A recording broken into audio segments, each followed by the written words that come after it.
ጤና ይስጥልኝ መልካም ሰንበት ይሁንላችሁ ጉዞ ሰዓታችን ላይ ነን ለብስራተ ገብርኤል ደግሞ በጣም ልዩ ድምቀት የሆነው አንዱ ጀነሲስ ትንሿ አሳ ቤት ነው የቤት ስሜት አለው ዛፎቹ ምናምን ሁሉ ነገሩ ጋርደኑ እንወደዋል ትንሿ አሳ ቤት ትልቁ አሳ ቤት ነው እንጂ አሁን ስሙና ሃይ መቅዲ እንኳን ደህና መጣሽ ሰላም ነው መቅዲ 22 ብራንቻችን ነው ይሄ በርግጥ ያው ለአንድ ሰው ትንሽ በዛ ይላል በጣም በዛ ይላል እንጂ በግሩፕ ለሚመጡ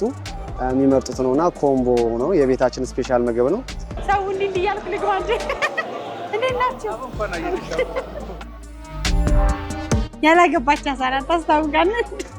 በየአይነቱ ነው ያገባም ያላገባም አሳ የሚገኝበት